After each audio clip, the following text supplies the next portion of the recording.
Hello everybody. So we're talking about why we should do HSC French Beginners. So it's a NESA Category A course, and it contributes 2 units to your high school certificate and goes towards your ATAR. Now, why would you want to study French? So it might be helpful for you in your chosen career. You might want to do tourism, hospitality. You might want to be in the travel industry. You might want to be a diplomat or a journalist. You might want to be involved in trade. You might want to do law. You might want to do medicine, and you might want to do pharmacy. Now, all of those seem like not a direct connection, but keeping in mind that French comes pretty directly from Latin, there are a lot of Latin terms that you're going to use in those subjects that you're going to recognise because of your studies of French. So you've got a good chance of improving your employment opportunities. Learning another language doesn't have to be French, but really learning another language, not just being able to count to 10, will improve your literacy skills and your ability to think critically and to analyse and to problem solve. If you're bilingual, because you've got to switch between those 2 codes, then it develops your brain in those ways that we just said. And sort of like if you really learn how to play a musical instrument extremely well, it does the same thing. So there are quite a few similarities between those 2 areas. Now, if you want to travel, not just in Europe, not just in France, but all around the world, many African countries use French not as their first language in the home, but as their language of education. So you might find that when you travel, you might make friends from many African countries, South American countries. You might make friends from Canada who may have French as a first language, but also will be able to speak French either through education or either they might have done their education in French or they might have learned French as a second language. So it's very widely spoken across the 5 continents, and it's the second most studied language in the world. So by the end of year 12, when you will have studied specific topics like about your life, your family, your hobbies, your plans, what you might want to do in the future, there's a specific range of topics that you'll study, and then you will be able to have conversations in French on those topics. There are certain text types that you'll study, including letters, postcards, text messages. So if you make friends, maybe when you're traveling or maybe on the internet, then you'll be able to communicate with those people. You'll be able to read magazines and websites and news articles in French.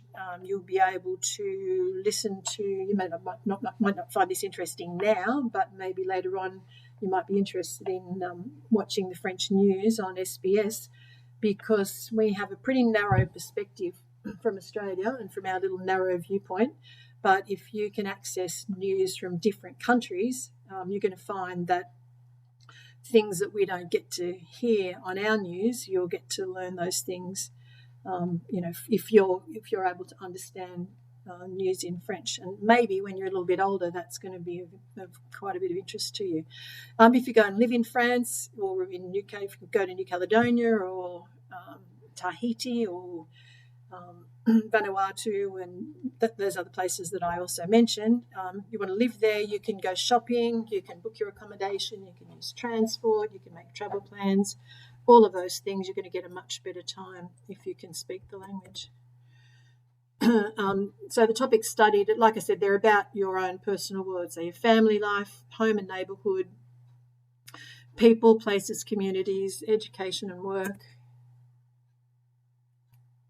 friends, recreation and pastimes, holidays, travel and tourism, and future plans. So all of those topics are going to be specifically studied. Okay, so when you learn a language, you don't just learn the words, you learn how those people think. And unless you speak someone's language, you can't really understand them. So you'll be looking at things like films and food and music and other cultural aspects, but the more interesting and important thing is that you'll learn how French people view the world, really. You'll do the 4 macro skills of reading, writing, speaking and listening. because you're studying someone else's culture and the way they think and the way they do things, it's going to make you more aware of what you do in your own culture. Obviously, you're going to learn vocab to help you get around day to day in France and the rest of the world, and you'll use some technology to because there are many sources available online to help you improve your own skills and at your own pace, really.